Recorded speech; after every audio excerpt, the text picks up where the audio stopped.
The meeting on public safety is hereby called to order. We will begin with a roll call to establish quorum.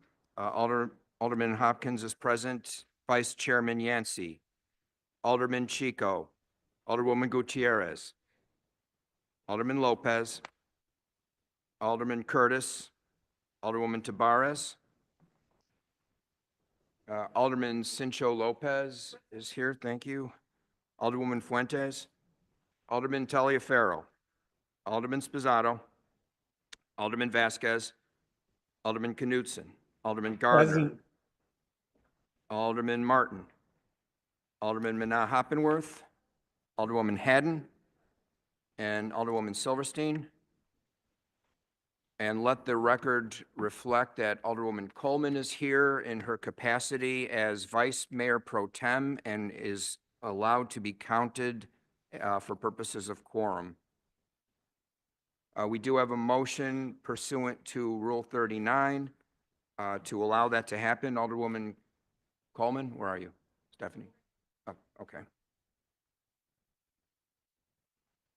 We have a request for a Rule 59 participation via remote means for Alderman Curtis, Tabarez, Fuentes, Spizzato, Vasquez, Knudsen, Gardner, and Martin. Is there a motion to allow?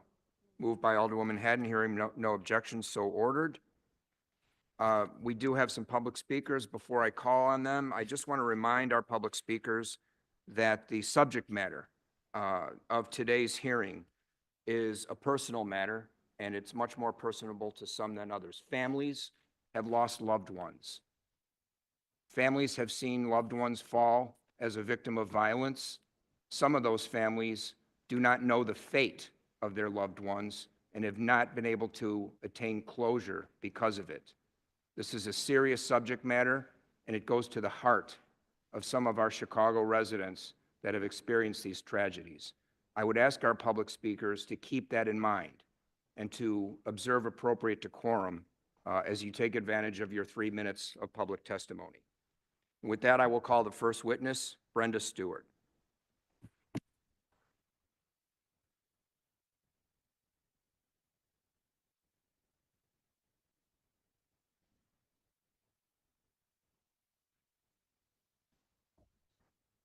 Good morning. I'm Brenda Stewart, the Executive Director of Ernestine's Daughter, a non-for-profit here in Chicago, on the west side of Chicago. For the past 10 years plus, we have been working to get some assistance and help in the missing and murdered women in our community. I live in the community. I grew up in Chicago. For 59 years, I've been a part of Chicago, and it is very personal to me. I'm not going to say the person's name that's on there that was on the missing and murdered women. We have been fighting for years, and I would like to see a lot of change. I would like to see you come into the community and sit and talk. I would like to see some of these abandoned buildings turned into something that is profitable to the community. You know, we could get, people are homeless. We can get these people together and let them work and then live in these buildings. You know, together we can find a solution if we work together. Thank you.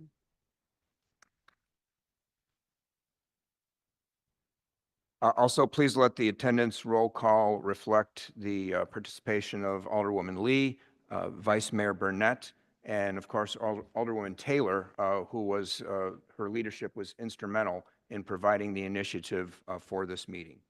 The next speaker is Zoe Lee.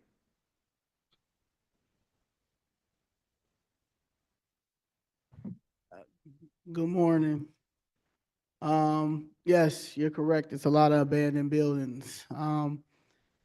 Domestic violence is very serious, and I'm also dealing with domestic violence when it comes to the city of Chicago violating me when it comes to my family's property.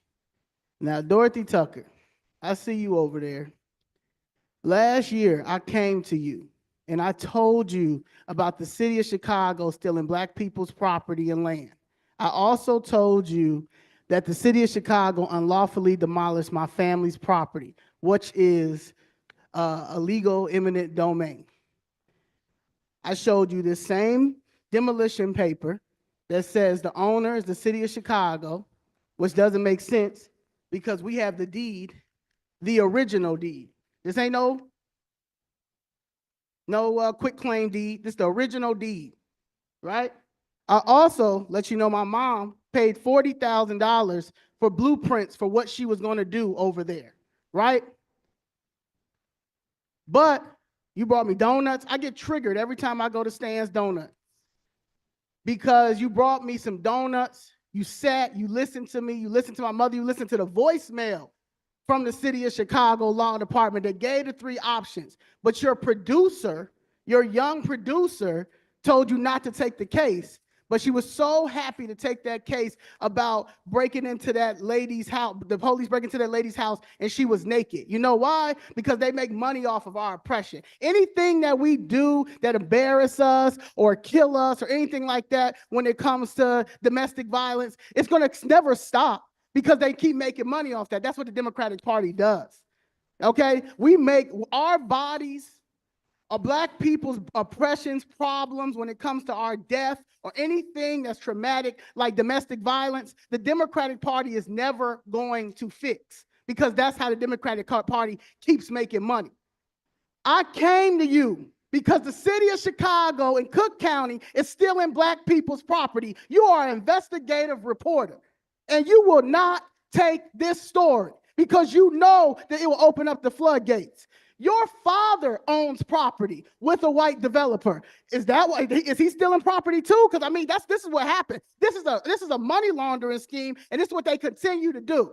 So I would like you to circle back around because I just sent you a text. I just sent you an email on Friday, letting you know about my press conference on my land at Sandpiper Lounge, and you didn't respond. So why don't you be a journalist, award-winning, and take my story? The next speaker is Patricia Puente. Patricia Puente.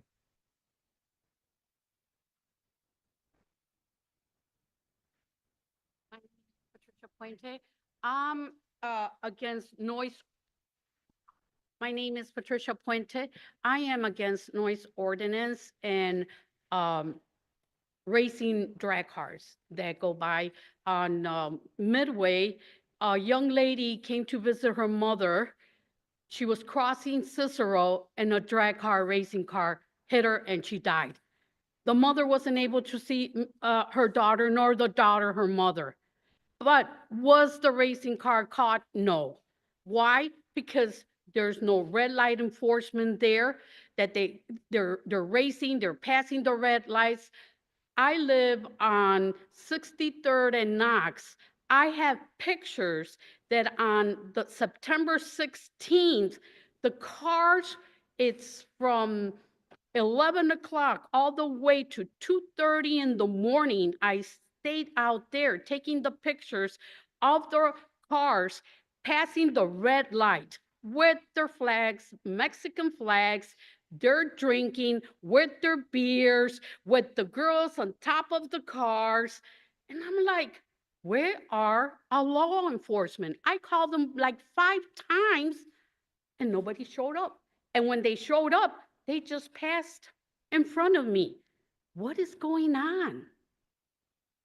What is going on in Chicago? Why are you guys permitting this? That's it. Thank you. The next registered speaker is Jerry Boo Lee, Jerry Boo P. Lee from Cocoa.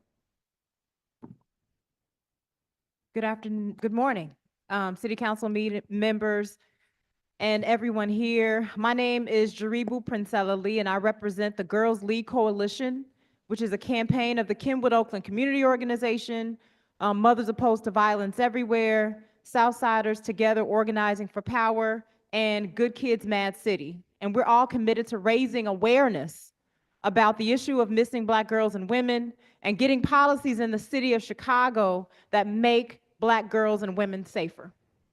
I'm here today because there is a crisis a crisis that we can no longer afford to ignore. Black women and girls account for 1/3 of Chicago's missing person cases, yet despite this staggering number, our communities are left behind with the least amount of resources, attention, and media coverage. Imagine for a moment your daughter, your sister, or a friend just disappears. And the silence that follows is deafening. That is the reality for far too many Black and brown families here in our city. When our girls go missing, their stories don't make the headlines. Families are left feeling dehumanized. Their cries for help are often ignored and minimized by a system that was designed not to serve them. Our communities deserve and demand more.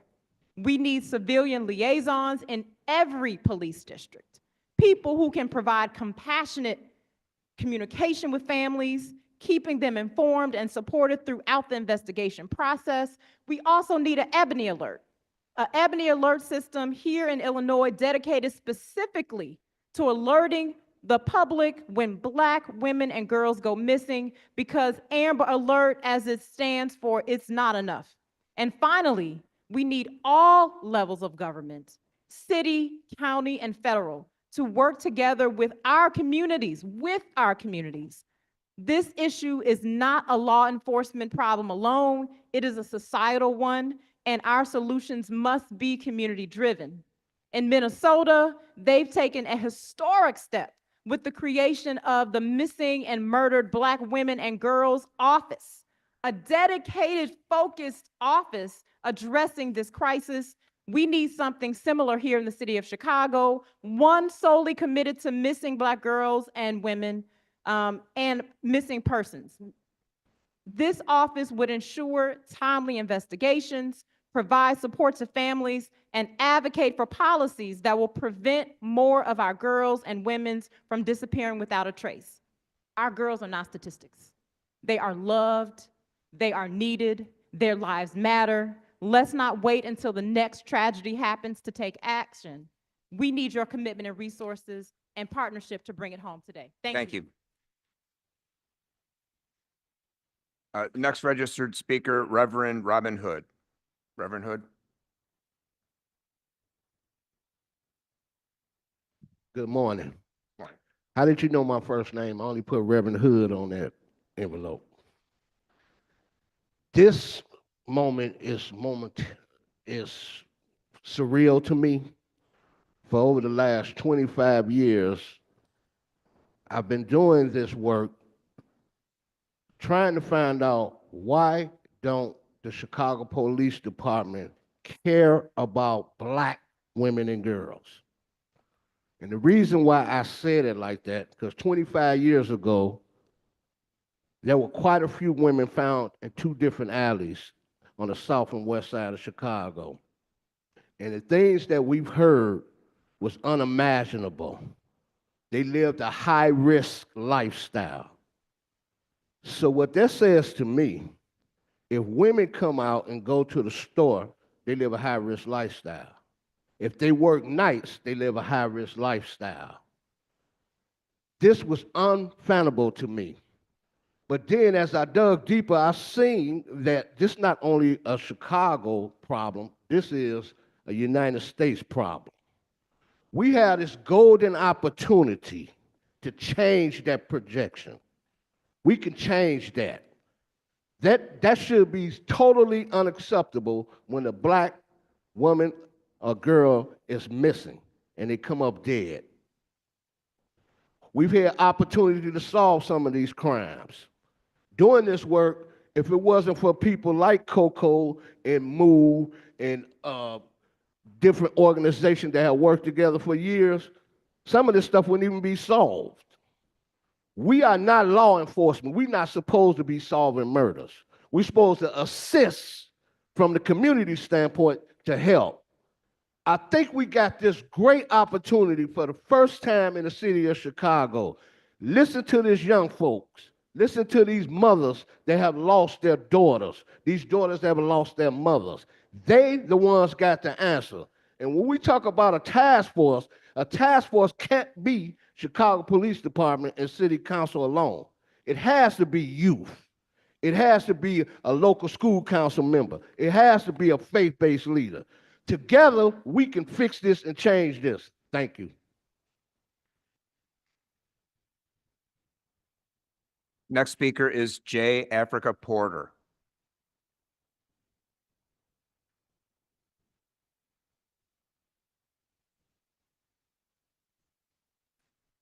Good morning, everyone. My name is Africa Porter. I'm a resident of the 5th Ward, Hyde Park, since 1973. I want to thank my Alderman Yancey, for bringing this to my attention that this meeting was happening today, and for sharing the topic of today by being Domestic Violence Month. I find it very interesting. I come from a long line of organizers, activists, servants of the people and humanity. My father, the late, great Reverend Dr. Kwame John Porter, was the first SCLC chapter president for Dr. King for Chicago. My mother, at 90 years old, is the vice president of the oldest civic organization created, the Alfreda Wells Duster Club, which organizes and recognizes the Ida B. Wells. Last week, on Thursday, I was pushed down at the Sophie Hotel in Hyde Park by a man I don't know. To this day, I still don't know his name. I have asked for his name. I've made a post about it to put it on notice that it happened. See, I advocate for a lot of people. I've been an activist and an organizer for 40 years. Started at 10 years old in Inglewood. I find it appalling that somebody knows his name. But now that I'm on this side, I have to advocate for myself. Fell down, fell into another person who fell into somebody else who was eating dinner. This person has apologized on my social media only because I made a post about it. I've been threatened. I've been told to take my post down, or else I'm going to jail, or I'm going to have to feel the wrath of something. I've been serving in my community a very long time. I need help. You know, I've been following Dorothy Tucker and the violence against women. I was at Trinity, amazing job. It has to stop. I'm advocating today, not just for me, but for all of the women who, as the speaker before me said, get off work late at night, and the risk is higher. Those of us who are single parents, who are doing the best we can with what we got. That happened in my neighborhood. I helped the Sophie when they first opened. I helped with hiring practices. I have 7 days a week, I'm at the Sophie bringing business there. When my artist clients are in town, they stay at the Sophie because that is my community hotel that I represent. If that happens to me, excuse me, in a hotel full of over 100 people, what is happening? I'm asking for support, I'm asking for help, I'm asking for advocacy. Thank you so much.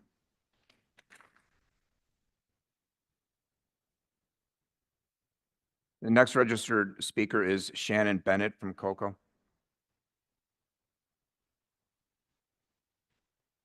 Yes, my name is Shannon Bennett. I'm the Executive Director of the Kenwood Oakland Community Organization, otherwise known as COCO. So first of all, I want to thank the alderpersons and all the folk that put this hearing together.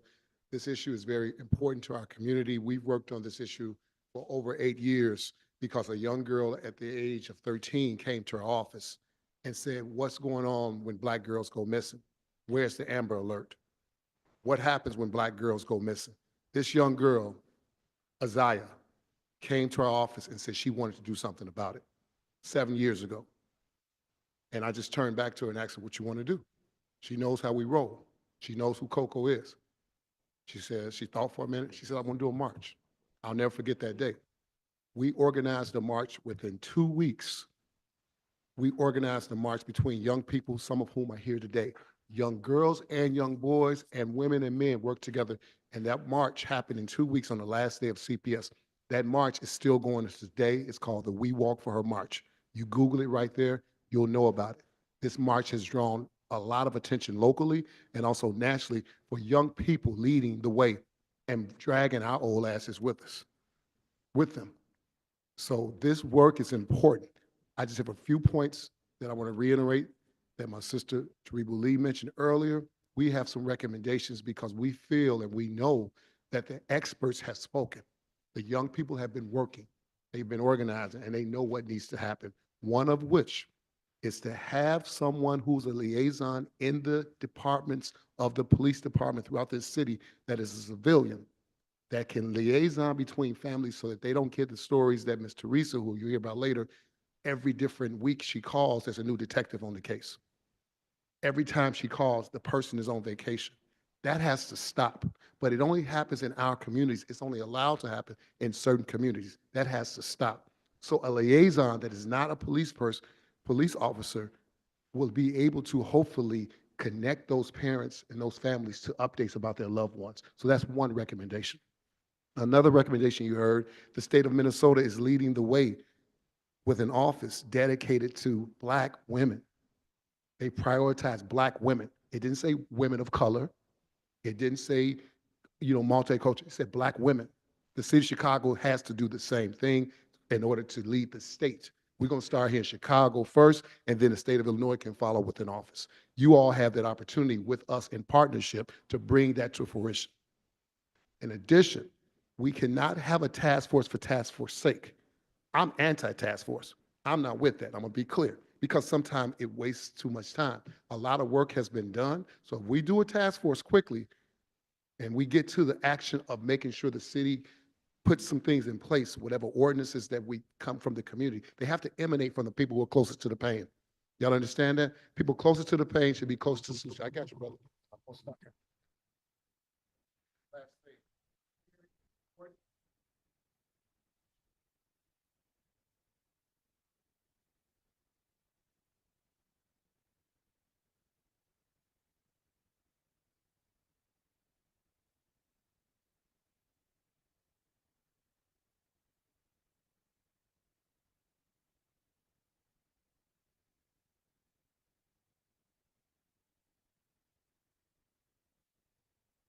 Thank you, Mr. Bennett. We appreciate you. The next speaker is Bridget Rouse. Bridget Rouse. Okay, we'll call her again at the end. Next speaker, also from Cocoa, Khalil.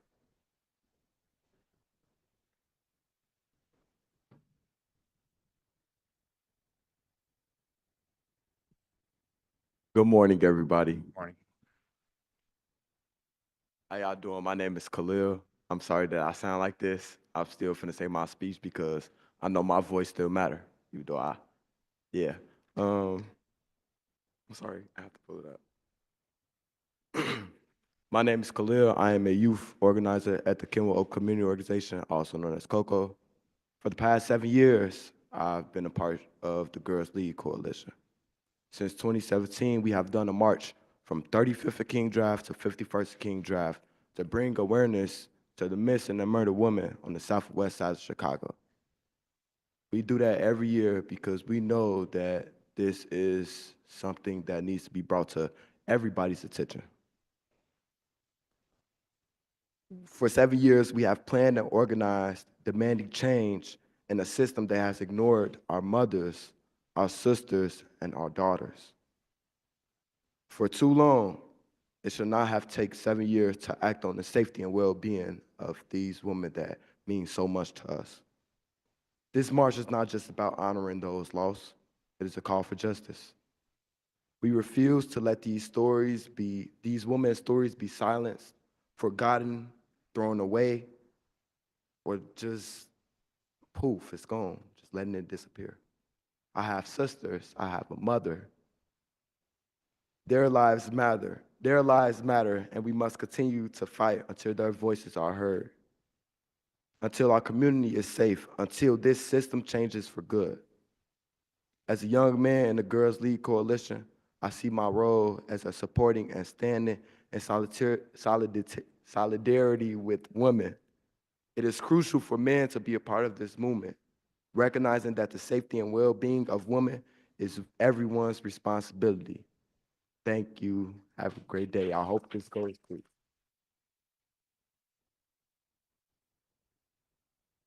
The next speaker is Tawan Sims.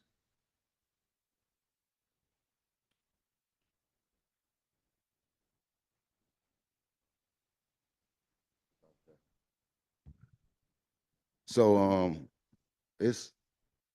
there was 64,000 Black American women missing 2 years ago. I just read that there are 97,000 cases since 2022. However, Alderman Hopkins, I find it curious that right now, at the end of the year, though we have a full year, this would be the thing that come up. But Ms. Coleman, I find it curious that you know nothing about $1 billion on Black American children, on the heads of Black American children. These are Black American children. Though they be little girls who aren't protected, because you know why? They have no representation. It comes in the form of individuals like you and Ms. Harris next to you, who are lukewarm. So as you all are lukewarm, our children are spewed out into the streets, into the jails, into a host of different things. And though you might laugh and make your side comments, this is the reality of us. Everything that was said in the mic. And you might say, oh, I'm a Black woman too, I should be protected. Yeah, but you're a Black woman with power right now. A Black woman that's able to enact change in us. But y'all too busy being vindictive and doing whatever it is that y'all do down here in the city council. As y'all destroy everything, public safety. I found out last night that the city of Chicago would go so far as to cheat cops, the people that serve and protect us, $200 and some million to the tune of over overtime. But then I don't find that to be, because the mayor who said during the hiring freeze that no, public safety workers won't get hit, cut 2 classes from the cadet trainers with the CPD. So we understand that there's no moral value here. And so as we look out and hope that we can find champions for this issue right here that should have been brought up first day, because every day a Black American woman, child, man is found either dead or they come up missing. And to what effect? Because the CPD is owned by whatever this corruption is that allows for it to happen. I have a case, 23D 79597, that you all have not addressed it with the corrupt judge over there. What's the name? Trowbridge and forget it. Because I think I'm losing my mind. I know I'm losing my mind dealing in this, because there's nothing that's going to happen. I'm just going to speak in this mic. You're going to be the president of the Black Caucus. This lady's supposed to speak for us, advocate for us. There's a group of them. They like the Avengers. Y'all know the Hulk, Iron Man in them. But we don't got that in them, because they've abandoned us. The NAACP, we got nothing. So Black American children will continue to come up missing. Women will continue to come up missing at the age of 10 and 20. And imagine the horrors they face. The next speaker is Jessica Jackson.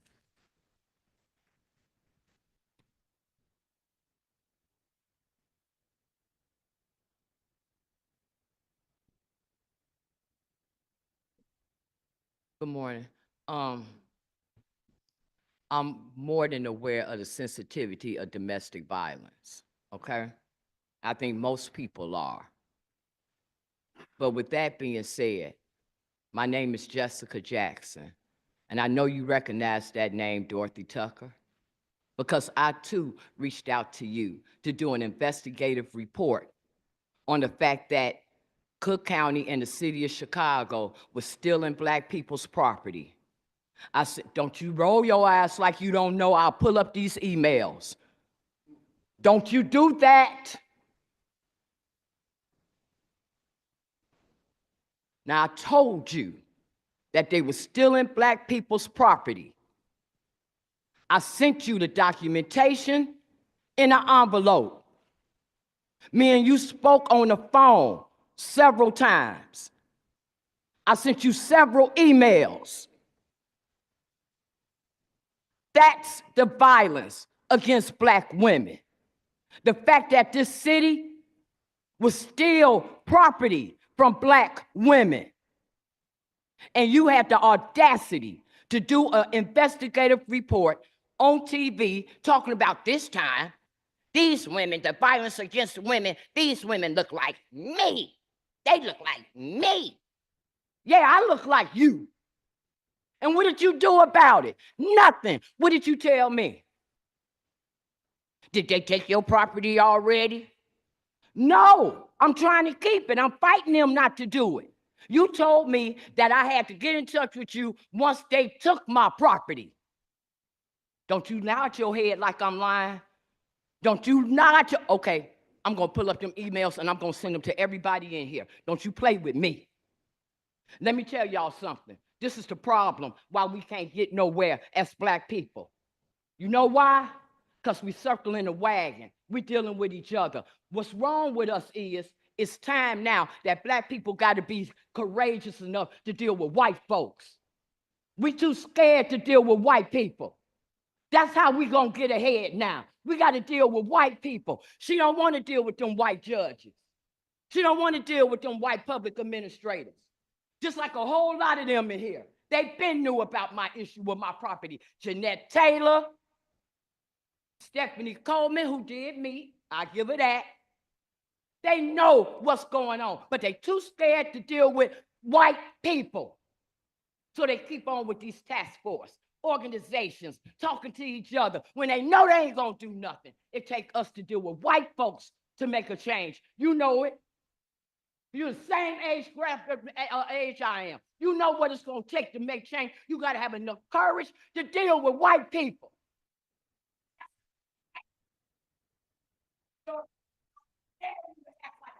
A final call for Bridget Rouse. Bridget Rouse, are you in attendance? Okay.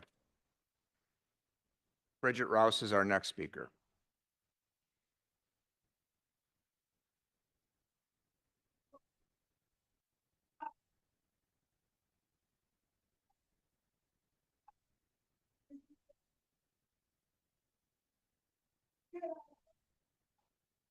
Bridget Rouse is our next speaker, followed by George Blakemore.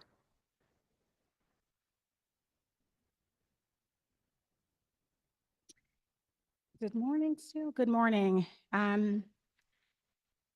This is my first time in City Hall. My name is Bridget Rouse. Okay. I'm not.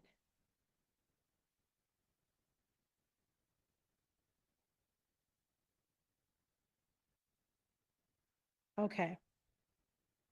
I am here today speaking on behalf of my sister, Sonia Rouse. And I've written something here just to kind of stay on point. I was just told about this meeting last evening at about 8 p.m. So I appreciate the opportunity to speak, but I'm just getting back into Chicago at about 4 a.m. this morning. So thank you for the opportunity. My sister is Sonia Rouse, and she deserved better than what she got from Chicago Police Department and the lead detective, Detective Yavarski of the 5th District. My sister went missing March of 2017. From the very beginning, my mother reported my sister missing. Her case was grossly mishandled, lacking due diligence, compassion, and follow-through. The needed return calls, the follow-through from Detective Yavarski of the 5th District to my mother was simply not done.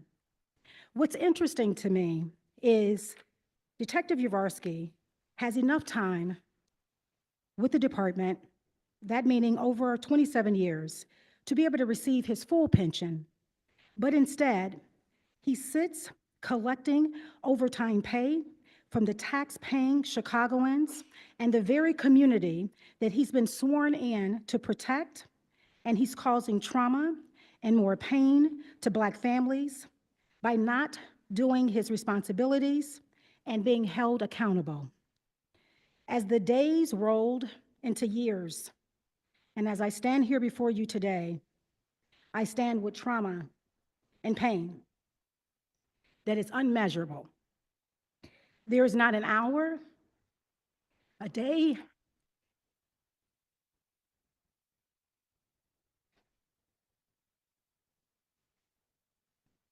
or a week that I am not cradling my mother's tears.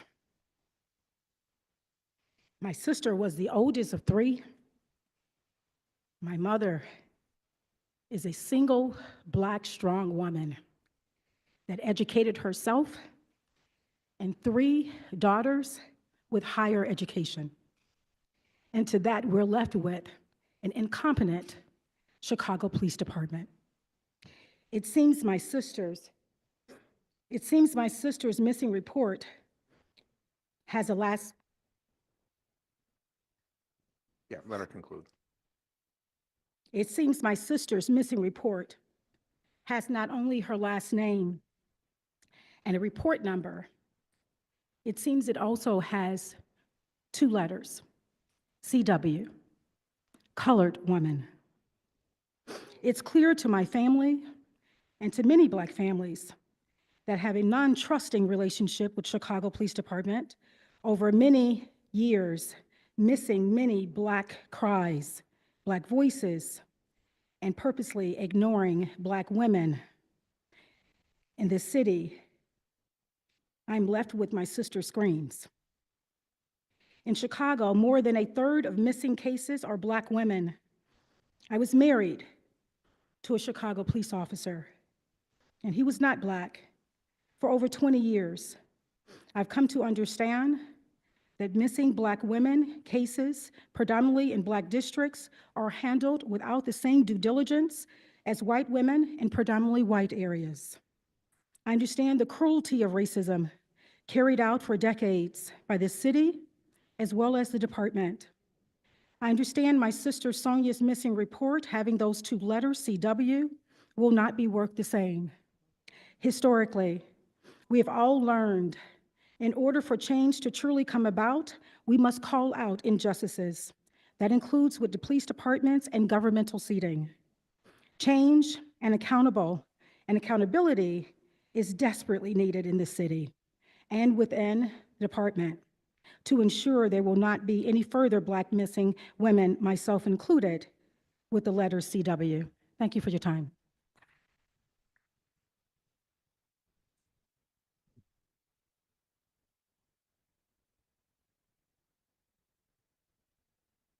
The final speaker is George Blakemore.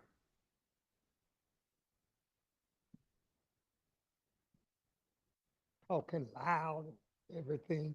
But Mr. Blakemore said something that everyone realized, this last speaker, racism.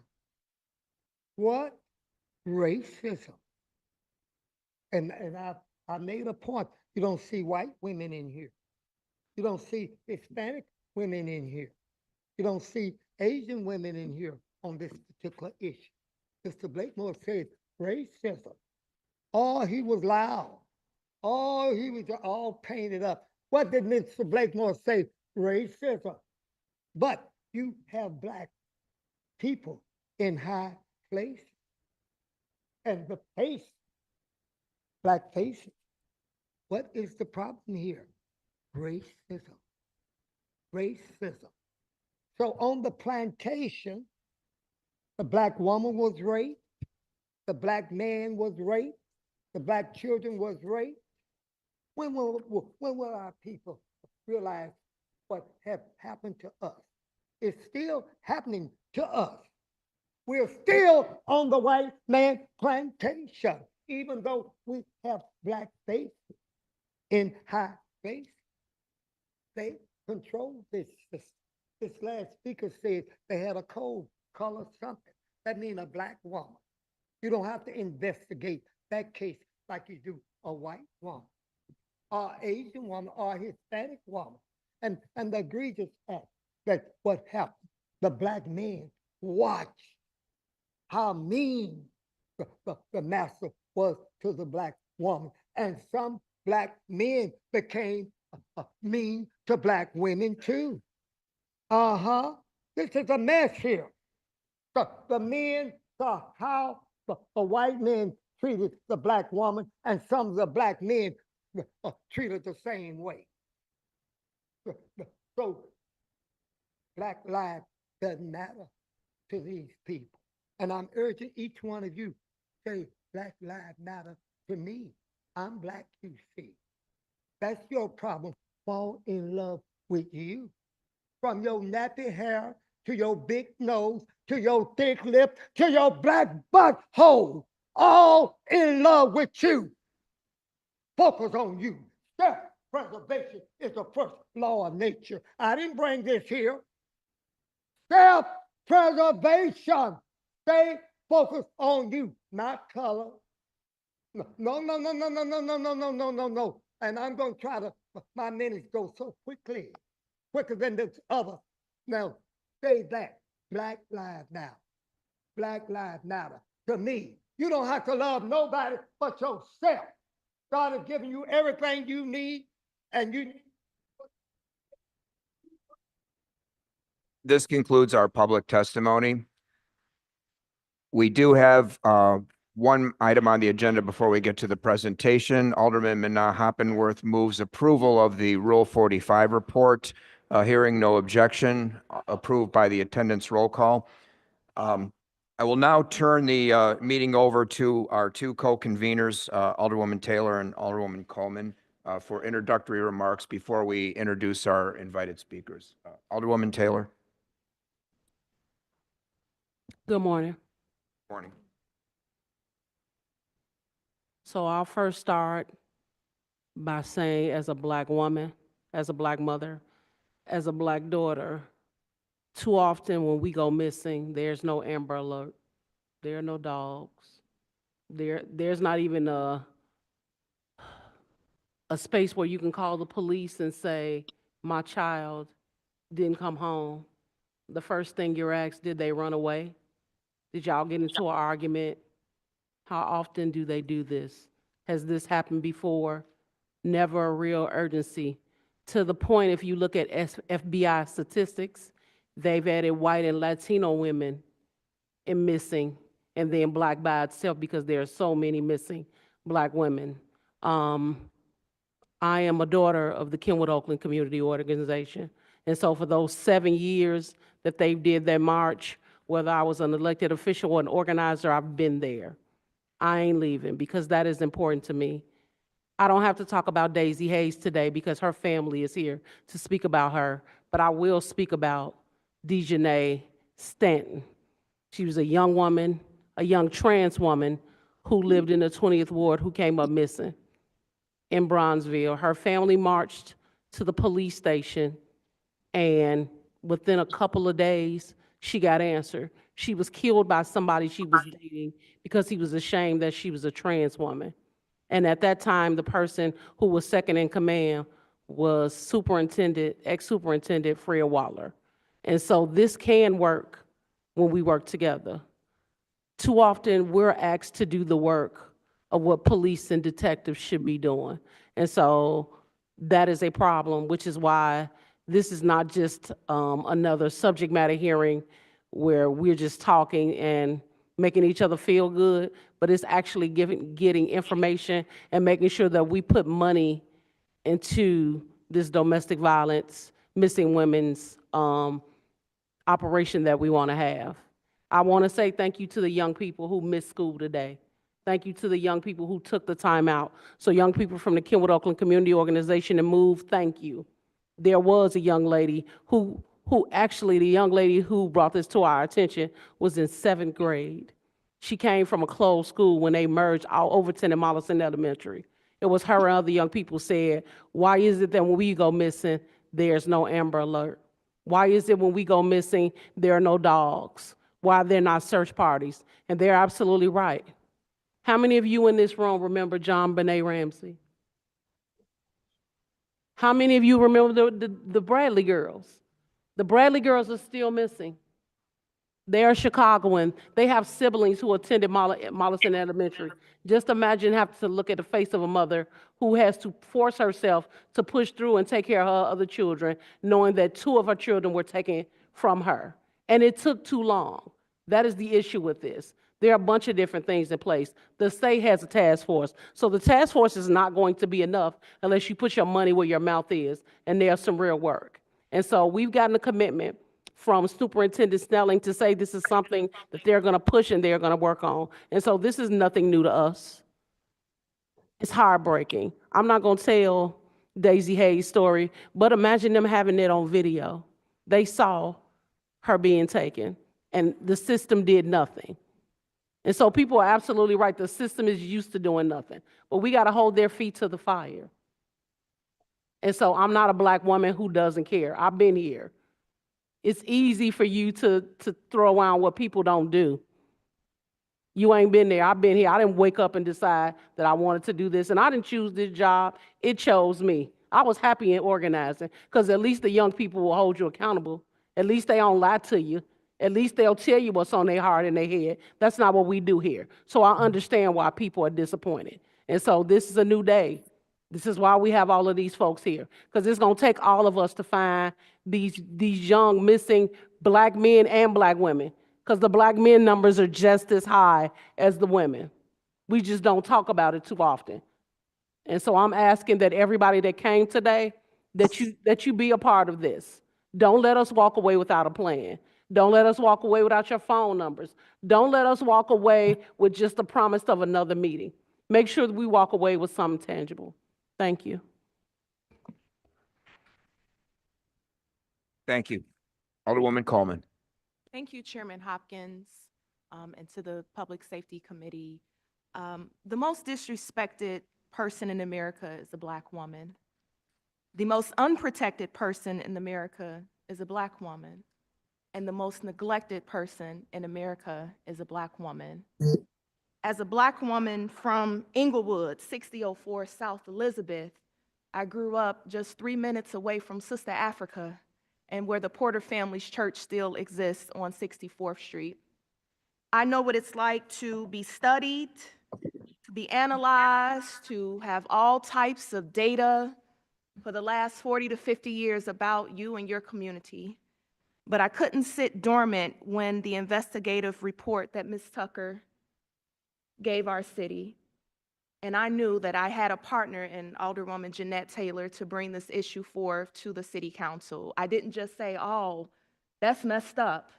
I wasn't numb to the fact that we as Black women make up 16% of this population, of Chicago's population. However, we are a third of every act of crime in the city. Our young women, our daughters, our nieces, our children make up almost half of the human trafficking that's happening right here in the city of Chicago. When I heard Sister Africa tell her story of what just happened to her at the Sophie, and we consider Hyde Park as the good part, right? That's where Black folks, professionals go to have an enjoyable experience. But I want to commend you because we as Black women, we suffer in silence. And the days of suffering and silence when acts of violence have been committed to us is no more. That's why today is happening. I can't tell you how many times that we as women, Black women, but we as women, especially the 4 women of color that I'm looking at, have been disrespected right here in this council chambers from trying to help and serve people in our city. The days of silence are no more, and I want to especially commend Madam President Karen Wilson Freeman, who is in Alabama right now advocating for Black people. So shout out to you, President Freeman. Also want to thank my mother, Bishop Shirley Coleman, who is a survivor of domestic violence and who is leading forth the charge for Women Pastors United, because it's not just going to be us in government. It takes our clergy committee. It takes our business community. It's going to take our civic community. It's going to take our educational community, and certainly is going to take Superintendent Snelling and the entire police department and their commitment to acting on violence against Black women. Before a young woman, a child, a daughter, or woman comes up missing, I'm sure there was some act of violence committed against her.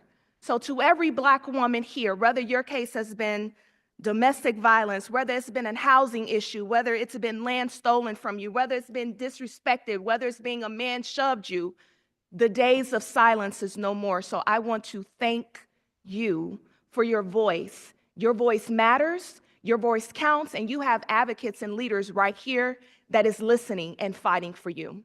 Thank you, Chairman Hopkins. Thank you, Alderwoman Coleman. I would like to remind committee members that you have dual roles here. Typically, we have interaction, we have questions from committee members, and we will get to that. But first, I'm going to ask you to yield the floor and give your attention to the voices you're about to hear. It takes courage to share the lived experiences that we have lined up for you. So please hold all your questions and simply spend the next time listening with attention and respect to the voices of those who have been experienced by this. And with that, we will turn it over to Alderwoman Taylor to call the first witness.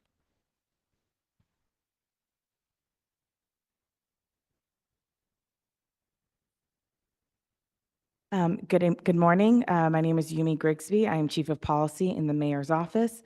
I will turn it over to my colleague, Noreen Hashim Jawani, to commence the introductions in the box. Good morning.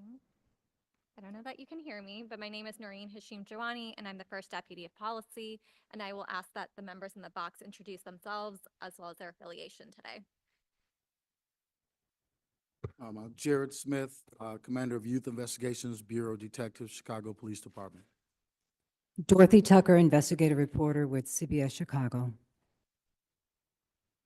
Adriana Camarda, Supervisor of the Division on Gender-Based Violence at the Department of Family and Support Services. Shakira Richards, Director of Program Administration, Youth Guidance, working on womanhood. Trina Reynolds-Tyler, Data Director at the Invisible Institute. Sarah Conway, Senior Reporter at City Bureau. Good morning. My name is Chelsea Whittington, representing the Chicago Urban League. Good morning. My name is Lavinia Hood, co-founder and the executive director of Mothers Opposed to Violence Everywhere. Thank you. My name is Rabbi Michael Ben Yosef, human rights activist from Chicago Activist Coalition for Justice, and social rabbi from Beth Shalom B'nai Zakim in Chicago. Good morning. My name is Kayla, and I'm a youth intern for the Kenwood Oakland Community Organization. Good morning. My name is Kiana Yanni Butler. I am a restorative justice instructor at Good Kids Mad City, GKMC. Thank you. Good morning. My name is Teresa Smith, and I'm also a participant in the COCO organization. Good afternoon. My name is Brenda Myers-Powell. I am the co-founder of Ernestine's Daughter. Hi, I'm Madeline Pattis, Senior Policy Advisor in the Mayor's Office. Thank you. And we will start with testimony from Teresa Smith and Kiana Butler from COCO.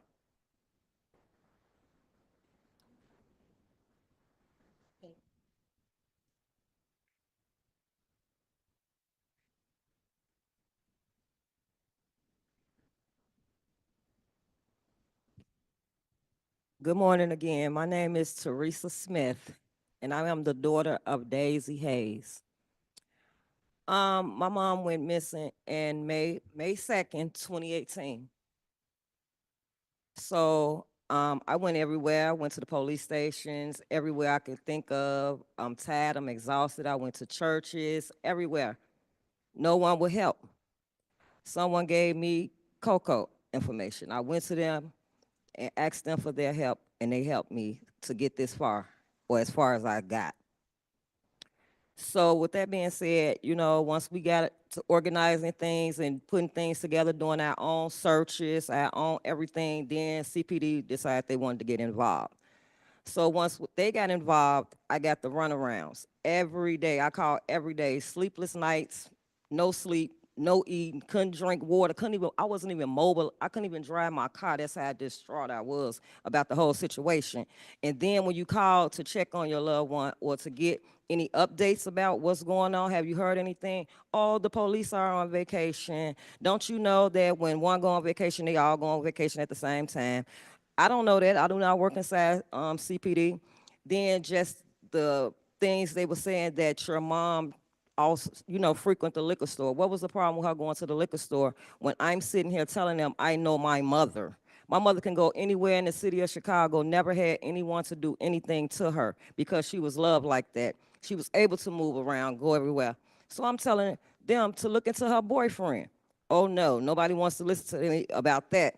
Then when they finally listen, they let him go. Then tell us to make sure that nobody fuck with him. Like we the criminals, like we're the victims, but we made us like we was the suspects, taking my DNA, fingerprints, because I was the last one in her unit. But come on now, like everything was towards the families instead of, doing the job of trying to find and figure out what was going on. So as time go by, time progresses, we still doing us, doing everything we need to do. And again, you got the detectives coming to you, telling you, oh, well, they say she was here, they say she was there. But if you know your loved one, you know what your loved one capable of doing and what they wouldn't do. So it goes back to where we do need to be speaking in more with CPD, people that lived this, that did this, so they can understand how to talk to somebody, how to have empathy for that family instead of giving them the runarounds or making them feel like, oh, we're not wanted because we don't live in a certain zip code. And that's the way I felt throughout this whole entirely thing. So, like, we need to do more, like looking to us, because our area codes and zip codes are different, but it could still happen to somebody somewhere else, but it happens to us more often because we're not looked upon. Again, that was the most troubling time in my life ever. I still haven't came back from that. That was 6 years ago. I'm still trying to cope with this. Her body was never found. I never got a chance to have a funeral. I have no resting place I can go to and pray or just sit and talk with her because there was nobody. Then the man, not only that, the man was acquitted. He was acquitted. They got all this on video, that him dragging her out. He's going back and forth in her unit. CPD dropped the ball. And the reason why I say they dropped the ball, because everything that he went and used to clean in and out her house to clean up with, they never took that to get DNA, to the DNA lab. So with all that being said, like, take your time. Do your work start from A to Z, because everybody matters. And just to see them tell this man he's acquitted, do you know how that touched my teenage son?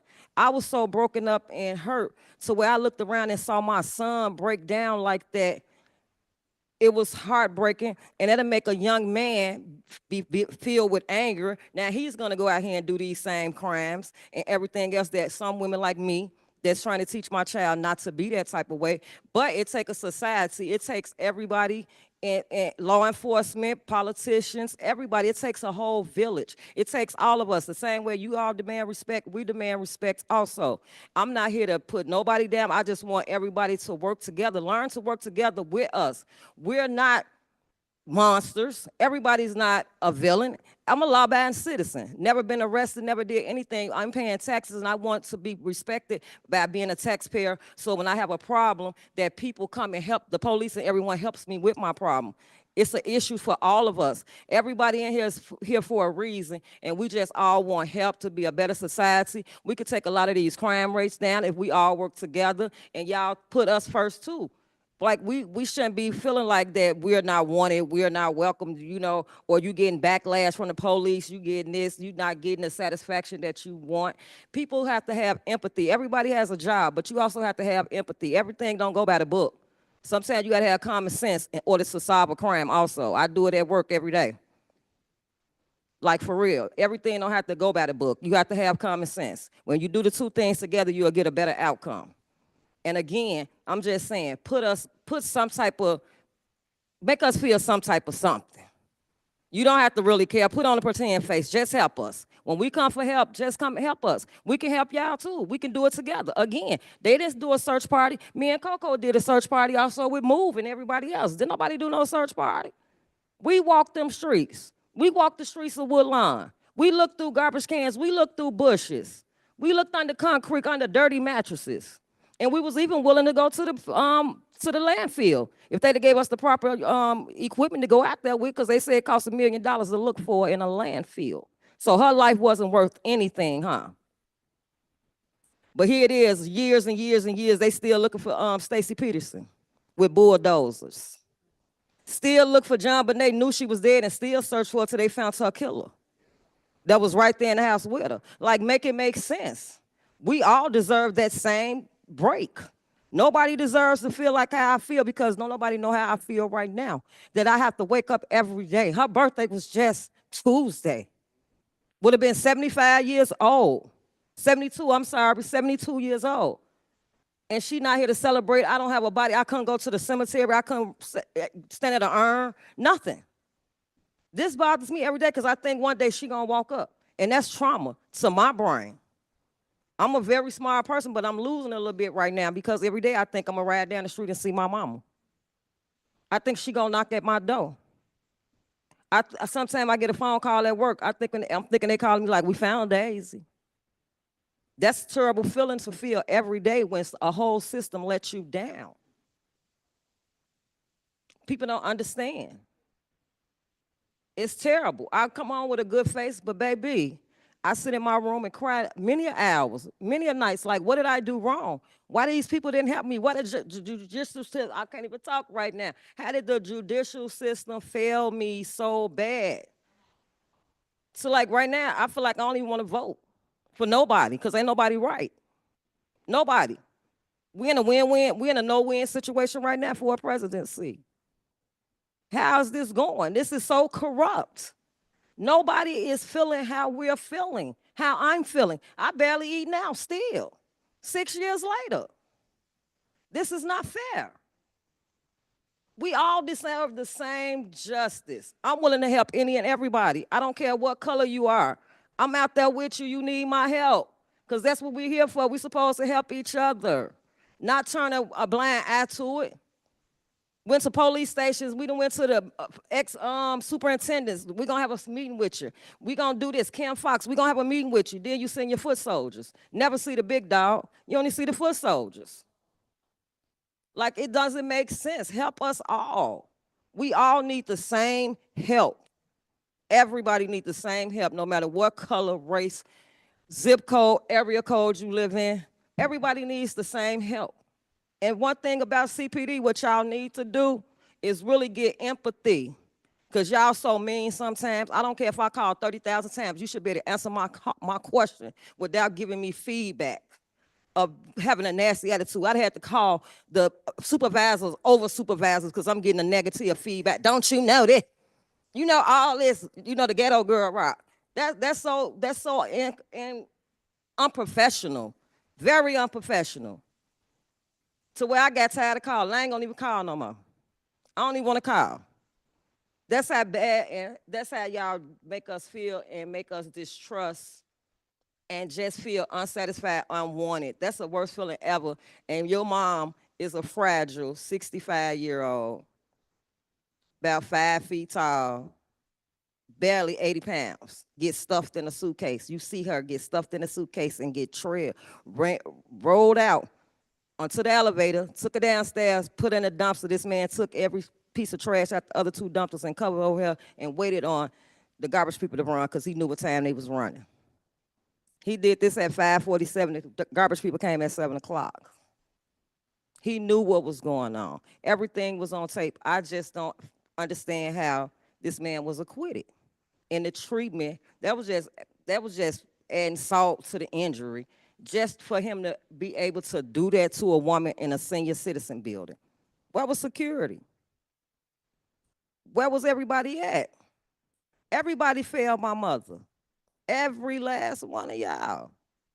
I'm so serious. Everyone failed my mother. She got nothing. Nothing. Thank you. Thank you, Ms. Smith. We're going to move to Dorothy Tucker's presentation. Thank you.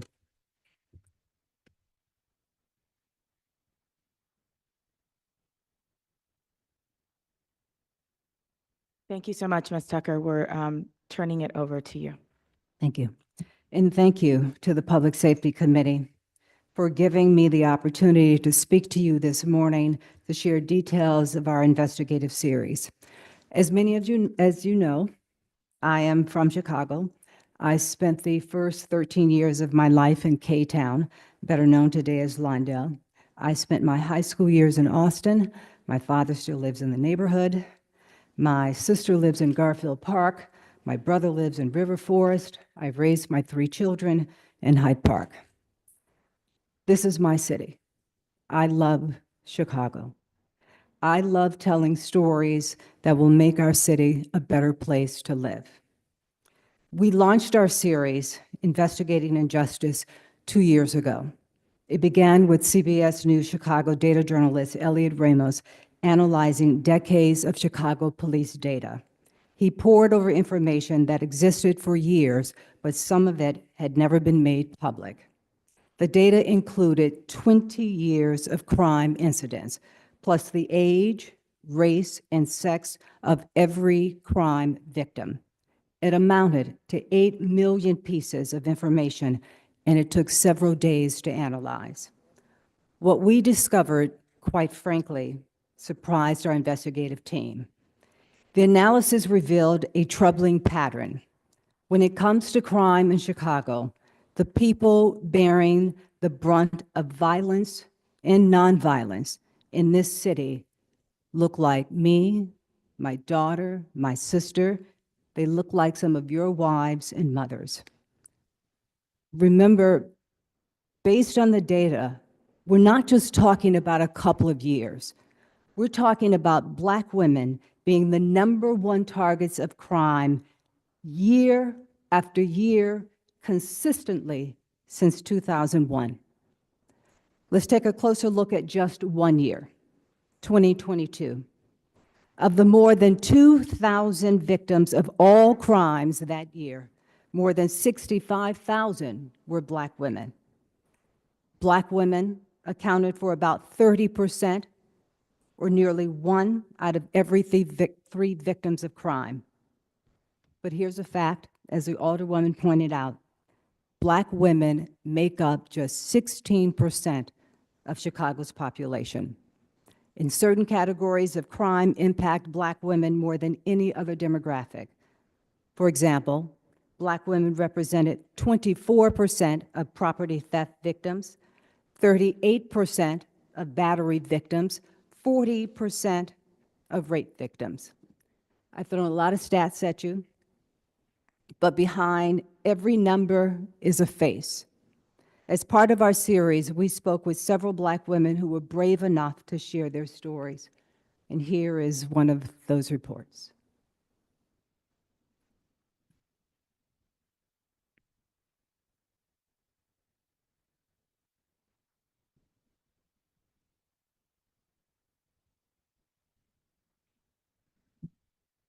We're going to pause it until we can get the audio.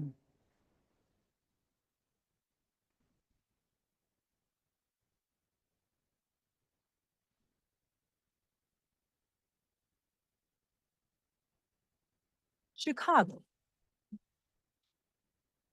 Sunshine already in Chicagoland. It'll be here for a while. For all it has to offer, can be a challenging city. New at 10, we're learning more about the victims in the horrific hit and run over the weekend. At least 57 people shot, over 38 violent robberies in 3 weeks. Especially for Black women. Miss Patterson is moving slowly, just out of the hospital recovering from gunshot wounds. I get in my car every day and I'm concerned about what will happen to me. You know, I don't know if today's the day somebody want to carjack me. I don't know if today's the day that they want to rob me. I don't know. And that's scary about being in Chicago and being a Black woman because we are not protected. Consider a mundane trip to the gas station. In 2022, 66 Black women were carjacked or robbed at the pump.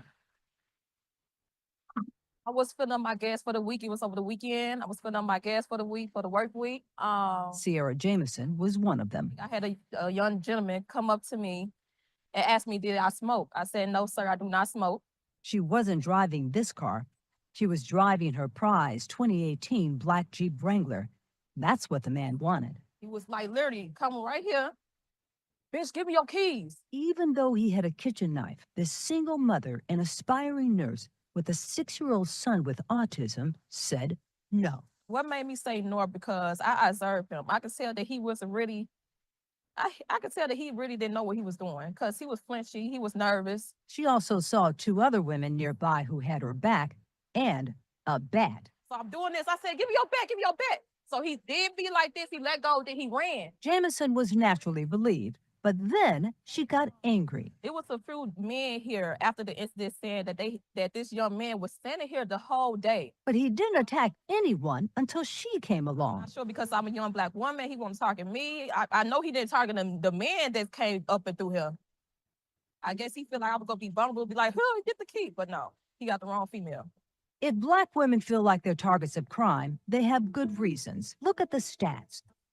Simply going through their daily lives makes them vulnerable. Last year at grocery stores, 277 Black women were preyed on by criminals. In and around Chicago parks, 162. Even in the sanctuary of a church, 47 Black women filed police reports. Now, the public transportation so many rely on, 769 Black women faced assaults, batteries, robberies, and other crimes just trying to get to work, return home, or go to school.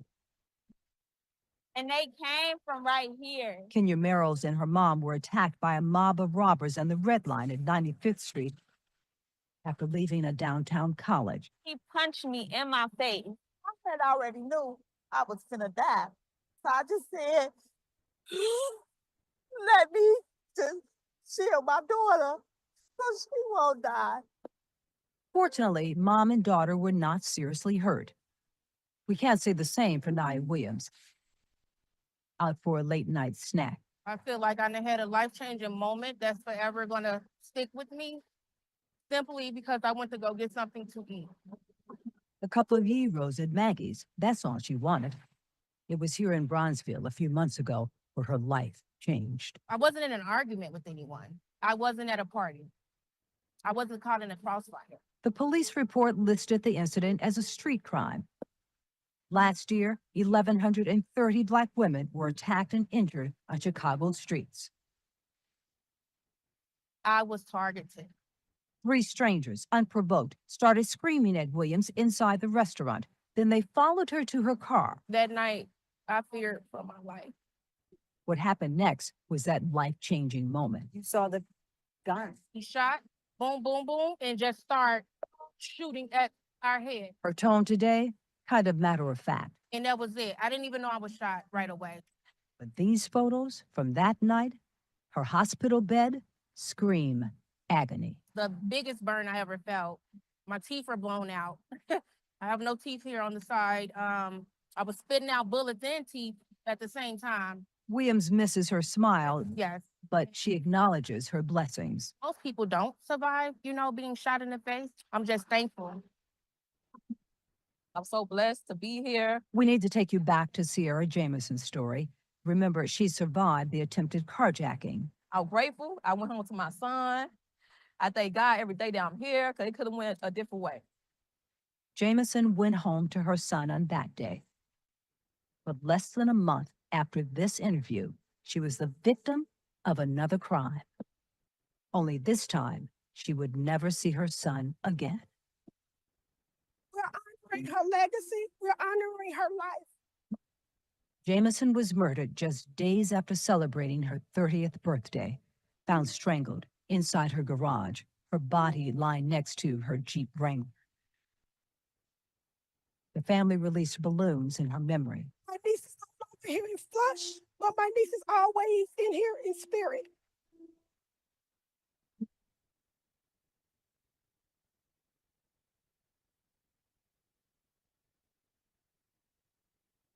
I can't cover every story, but I hope you understand how important this one was to me. Sierra Jamison was one of 620 murders last year. Just days after she was killed, her former co-worker was arrested and charged with the crime. Too often, unlike in Sierra's case, as many of you have said, murders of Black women go unsolved. So I commend those devoting their time to the Illinois Task Force on Missing and Murdered Women and devoting the time that you are putting today to the issue. The goal of our investigation was to shine a spotlight on data that until now had never been exposed. That for decades in the city of Chicago, Black women have been disproportionately impacted by crime. As one expert said to us, it's an epidemic that has been ignored for too long. When we shared our findings with dozens of city and county leaders, including Police Superintendent Larry Snelling and Cook County State's Attorney Kim Fox, they too were surprised. CBS News Chicago is committed to investigating injustices against Black women. This year, we hosted a 90-minute call to action conversation featuring people who play important roles in the discussion, including domestic violence experts, victim advocates, and your colleague, Stephanie Coleman, Superintendent Snelling, and State's Attorney Fox. They talked about what can be done now and in the future to make meaningful change.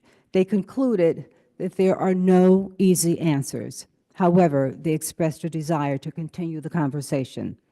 Since the call to action special, we've been running PSAs that offer viewers a QR code, linking them to a resource guide we created. That guide contains information on how women in their most desperate hours can get financial, emotional, and mental health support.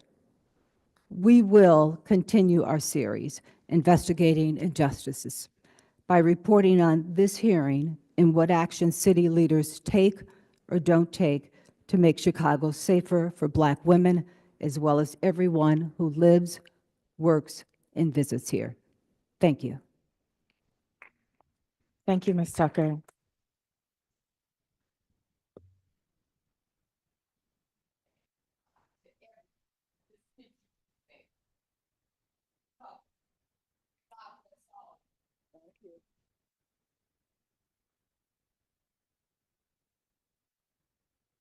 Good morning again. I want to thank all of the alders present, including Alders Yancey, Chairman Hopkins, Alderwomen Taylor and Coleman.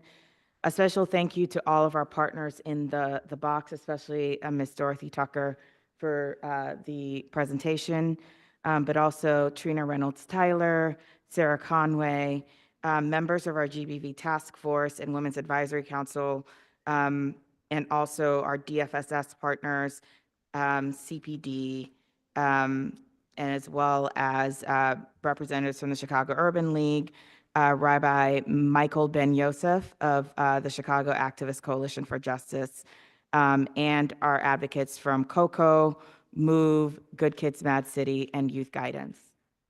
Thank you to all of you for being here today. My name is Yumi Grigsby. I'm Chief of Policy. I'm joined today from the Mayor's Office by Noreen Hashim Jawani, who's our First Deputy of Policy, as well as Madeline Pattis, who's our Senior Policy Advisor. I want to talk today about our vision for a better, stronger, and safer future, particularly in the context of National Domestic Violence Awareness Month. So in the heart of Chicago, our vision for the future is clear. We aspire to build a better, stronger, and safer city where every youth and community has access to the tools and resources they need to thrive. This vision is not merely an ideal, it is a commitment to fostering an environment where opportunity is abundant and equity is a reality. Our mission is rooted in the urgent need to transform the systems and practices that have perpetuated both current and historic inequities, and we acknowledge the wounds of the past, deep-seated injustices, and purposeful disinvestment that have left many communities behind. And we know that to truly create an inclusive Chicago, we must not only address these inequities, but actively repair the harms that have been done.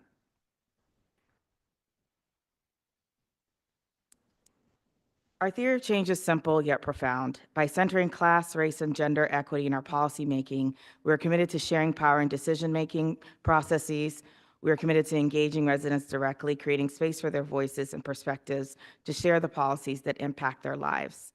This commitment to integrity and transparency will strengthen our democracy and empower our communities. For why we're here today, we know that gender-based violence knows no boundaries, but the reality is that the impacts are often felt disproportionately in communities that are marginalized and suffer from historic disinvestment. It is a harsh truth that stems from years of disinvestment and systemic inequities. Today, we're confront a pressing crisis. In Illinois, we witnessed a 32% increase in domestic violence victim deaths last year alone. Among those most effective are Indigenous, Black, and Latinx women.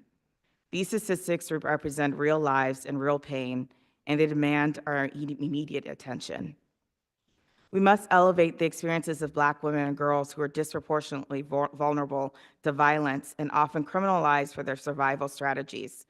This intersection of racism and sexism creates a cycle that we cannot ignore. It is our responsibility to dismantle these barriers, ensuring our responses prioritize healing and support over punishment. Moreover, we should also acknowledge that immigrant women face significant challenges that often go unnoticed. Nearly 60% of married immigrant women report experiencing higher rates of domestic violence compared to their non-immigrant counterparts. So in response to these challenges, our administration has taken concrete steps in terms of allocating additional funding to the Gender-Based Violence Survivor Fund. But let us be clear, combating domestic violence requires all of us, and it is not solely on the government, it is a collective effort, and that's why we're all here today. We need to challenge harmful behaviors, foster healthy relationships, and create a culture that believes and supports survivors. As we continue this vital work, I want to emphasize the importance of community engagement and the work of everyone here, including the alders, our city's gender-based violence task force, also members of our administration and our departments and our sister agencies who are all here, and most importantly, our community advocates who have the lived experience and the recommendations that we need to follow. This October and every month, we stand united against violence, and together we believe that we can create a Chicago where everyone has the opportunity to find safety, stability, and the resources to thrive.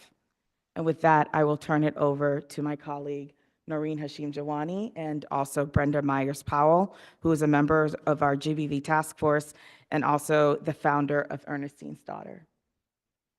Thank you, Yumi. My name is Noreen Hashim-Jawani, and I serve as the First Deputy of Policy at the Mayor's Office. I want to thank all of the alders here today, particularly Alderman Coleman and Taylor, for their partnership and for allowing our office to contribute to this hearing and the resolution. I won't take too long. I just wanted to echo Yumi's gratitude on behalf of the administration for our partners here, all of you in the box, all of you that have given comments today, and those of you that have reached out to us about the importance of this issue. I also want to thank our representatives from the Chicago Police Department, Department of Family and Support Services, Department of Public Health, Mayor's Office of Community Safety, and Mayor's Office of Education, Youth, and Human Services, and our Gender-Based Violence Task Force, who are all present here today. Mayor Johnson's commitment to resolving this issue with a full force of government is evident by the representatives we have here today, and we know that we will need to do this together, and we are here to ask for your support and the coalition support as we look to next steps. The gender-based violence portfolio at the Mayor's Office lives within the policy team. We do this because it allows us to work across departments, such as the ones that we named earlier, and bring in intersectional policymaking for intersectional issues. Under this portfolio, we liaise with the Gender-Based Violence Task Force. These are appointed members that serve to provide recommendations to the Mayor's Office on gender-based violence prevention and intervention strategies. And with that, I would like to introduce Brenda Myers-Powell as well as Shakira Richards, both who serve on the Gender-Based Violence Task Force. Brenda sits on the U.S. Council for Human Trafficking. She's a published author, the founder of Ernestine's Daughter, and identifies as a survivor of human trafficking. Thank you, Noreen, very much. Wow, this has been one morning, hasn't it? The stories and the excitement and everything that is going on right now toward this subject. But this subject should have had the attention that it's getting right now many years ago. And let me tell you why. You're looking at a missing, almost murdered girl. 1973, around the area of Good Friday, I was kidnapped and put into the trunk by two pimps, and they kept me for about 6 months or more, and trafficked me, beat me, played Russian roulette with my head. I mean, it was a nightmare. It was a nightmare. It was months of being groomed by 2 gorilla pimps. And while I was there, the thing that kept me alive was that I knew somebody was looking for me.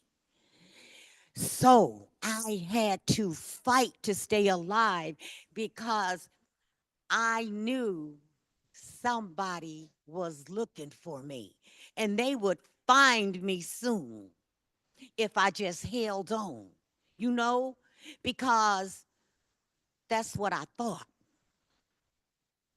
I finally escaped through this big fat white trucker. So when you talk about white people, I don't agree because they have been friends to me.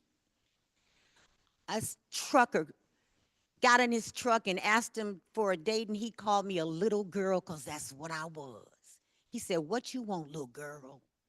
And I started crying and told him what happened and how I needed to go home. He got me back home. And when I went upstairs, you see, I was a product of an alcoholic grandmother. And when I got upstairs, she looked at me, she said, "That's why I never looked for you." That broke me right there when she said she never looked for me, because I thought I was worth looking for. But that broke me. And I left 2 days after that because I couldn't stand to be in a house where nobody cared enough to look for me after what I had been through. So I was fair game for the next pimp that got me. I spent 25 years on the streets of Chicago and many other cities prostituting. I've been shot 5 times. I've been stabbed over 13 times. I've been trunked again and kidnapped many times. That's my story. And if you want to read about it, I have a book that's out that you can read about it. But that's my story. Now, I tell people, and excuse me for being very blunt in this mood, in here, I went from the whole house to the White House. I sit in the U.S. Council on Human Trafficking, picked by the president, picked by 2 presidents to serve on this U.S. Council for Human Trafficking. And it's been an honor. It's been a great honor. And when they sent me there, the first thing I said is, I'm going to do this thing on missing and murdered Black women. And I went there with my, jacked up with my suit and everything on, ready to, talk about us. Because, see, they have a task force on indigenous women, for the indigenous people. They have a federal task force for indigenous people, for missing and murdered indigenous people. And it's a good task force, and it's a great thing. So I'm sitting there on a federal level asking them, when are you going to do one for Black women? They said, we're not. And I said, I came to this table because I had some ideas. And I've been researching this for a long time, and I had some good stuff to bring to you, to add with you. And I have life experience. I came to this table to bring you some stuff that you could use so we could stop this, and then you tell me ain't no table? There's no table for us? I'm a taxpayer, a voter, and an American. How do you think that sits with me when you tell me there's no table, there's no services, there's no action for me about my dilemma? Black women are only 12 to 13% of the population in the United States, but we're 40% of the missing and murdered and endangered women. 40%. A lot of this has to do with a lot of things that we're not doing. One of the things is media. We've got to stop media portraying us in a dim light. When they talk about our murders and they talk about our missings and they're talking about how things happened when it comes to crimes against us, they put a little twist on it. Not sure if drugs were involved in a neighborhood where this happens. Is if our place had something to do what happened to us. Number one, media has to be educated on how to tell our stories. Number two, we have to learn the police on how to talk to us when they come to our homes. And when we're talking about our missing kids, instead of getting some consolation or restitution, we get frustrated and angry, and then they want to lock us up. Number three, as a community, we got to stop playing and come together and do what they used to do. See, I came from a neighborhood that watched you as you went down the street. Girl, it's dark out here. Let me watch you while you go down the street. Let me carry your bag. Well, we know they don't do that no more. But you can start that. Black men, where are you? Why aren't you protecting us? You used to protect our community. You used to protect us. You wouldn't let nobody come into the community to harm us. Now you're harming us. Stop it. Stop it. Black women, we have to come together. We are the backbone of the community.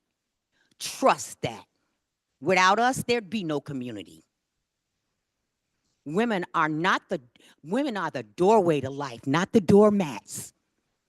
And it's time that Black men and men all over our country started respecting us in that manner, because we don't get our respect.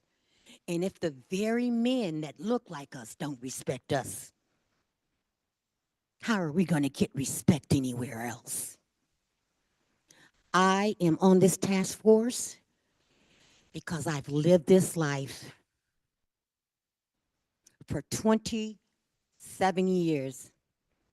I've been advocating for women and missing and murdered women especially, just like you, Pastor.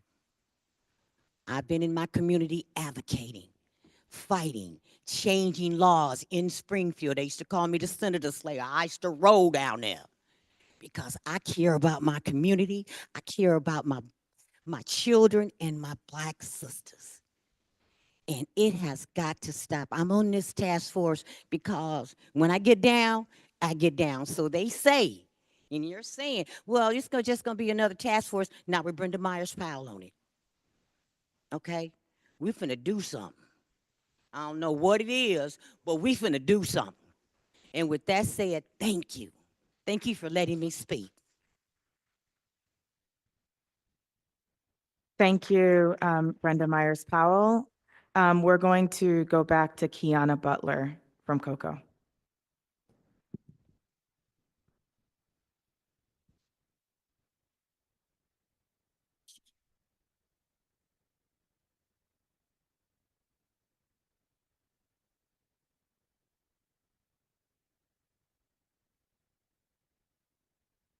Okay. All right, good morning, everyone. My name is Shakira Richards. Again, I'm the Director of Program Administration for the Working on Womanhood program at Youth Guidance.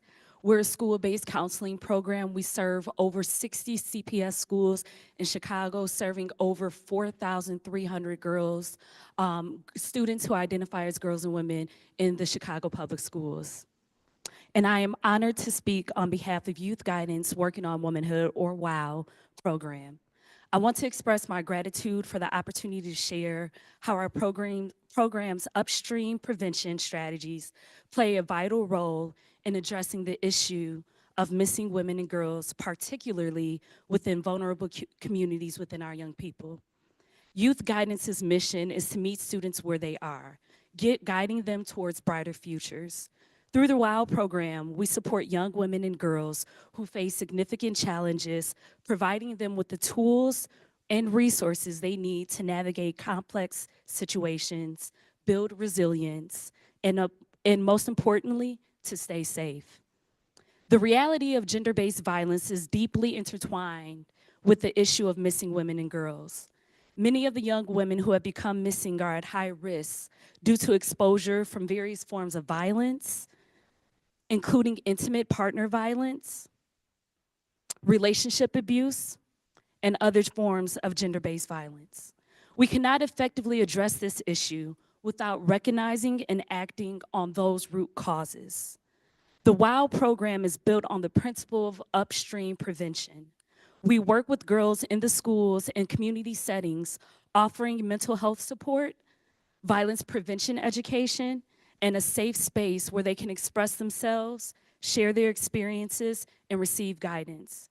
Our approach focuses on helping these young women understand and identify unhealthy behaviors, build self-esteem, build language, and develop strategies to navigate relationships safely. Our program underwent rigorous evaluation by the University of Chicago Ed Labs, which found statistically significant reductions in PTSD, trauma-related distress, depression, and anxiety among our WOW participants. Specifically, PTSD symptoms were reduced by 22%.